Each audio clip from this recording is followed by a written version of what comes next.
আমরা তো সকলেই বাসায় নানান ধরনের বড়া খেয়ে থাকি বা বাহিরেও অনেক ধরনের বড়া খেয়ে থাকি।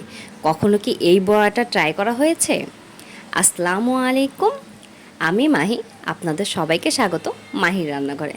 চলুন তাহলে আজকে তৈরি করে ফেলি পুঁই শাকের বড়া। ভাবছেন আবার পুঁই শাকের বড়া বানাই কিভাবে? চলুন দেখাচ্ছি। আমি এখান থেকে কিছু বড় বড় পুঁই শাকের পাতা নিয়ে নিচ্ছি। দেখতেই পাচ্ছেন আমি এতগুলো পাতা নিয়েছি। এই কয়টা পাতা থেকে অনেকগুলো বড় হবে। এগুলো এখন আমি ভালোভাবে ধুয়ে নেব। আমার ভালোভাবে ধোয়া হয়ে গেলেই এইটা এখন আমি সুন্দর করে কেটে নেব। আপনারা যেভাবে পারেন সেভাবে কেটে নিতে পারেন। চাইলে একদম কুচি কুচি করে কাটতে পারেন, আবার চাইলে হালকা একটু বড় করেও রাখতে পারেন। এটা যেহেতু আমি হাতে ডলে মাখাবো, তাই একদম কুচি কুচি করার কোনো দরকার ছিল না।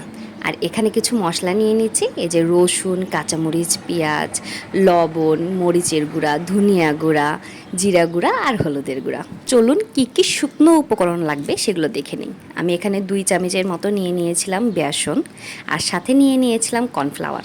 কর্নফ্লাওয়ারটা দিলে অনেক মচমচে হবে। 2 চামচের মতো নিয়ে নিয়েছিলাম কর্নফ্লাওয়ার আর সেই শুকনো উপকরণগুলো। এখন সবগুলো দিয়ে ভালোভাবে মিক্স করে রাখবো। এটা মিক্স করে একটা সাইডে আমি রেখে দিব। এখন পেঁয়াজ, কাঁচামরিচ আর রসুনটা হাত দিয়ে ভালোভাবে চটকে নেব।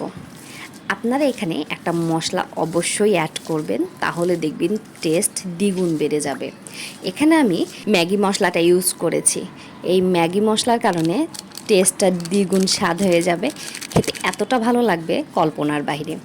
এখন এটা ভালোভাবে মাখানো হয়ে গেলে আমি শাকগুলো দিয়ে ভালোভাবে চটকে নেব। যখন শাকগুলো খুব ভালোভাবে চটকে নেওয়া হয়ে যাবে, তখন যে বেসনের মিশ্রণটা রেখে দিয়েছিলাম সেই বেসনের মিশ্রণটা দিয়ে দেওয়ার চেষ্টা করবেন। আমার মাখানো শেষ, এখন আমি বেসনের মিশ্রণটা দিয়ে দিব। এখন এর ভেতরে দিয়েও কিছুক্ষণ মাখাবেন। মাখানো হয়ে গেলে অল্প অল্প করে পানি দেবেন।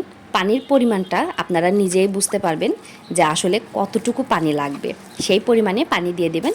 হাতে আমি সয়াবিন তেল লাগিয়ে নিয়েছি। এখন এইভাবে একটা শেপ দিয়ে দিচ্ছি। আপনারা আপনাদের পছন্দ মতো শেপ দিয়ে দেবেন। আমার সবগুলোই শেপ দেওয়া শেষ। এখন আমি চলেন ভাজতে যাই। একটা প্যানে তেল নিয়ে নিয়েছি। তেলটা গরম হয়ে আসলেই আমি সবগুলো বড়া এক এক করে দিয়ে দিচ্ছি।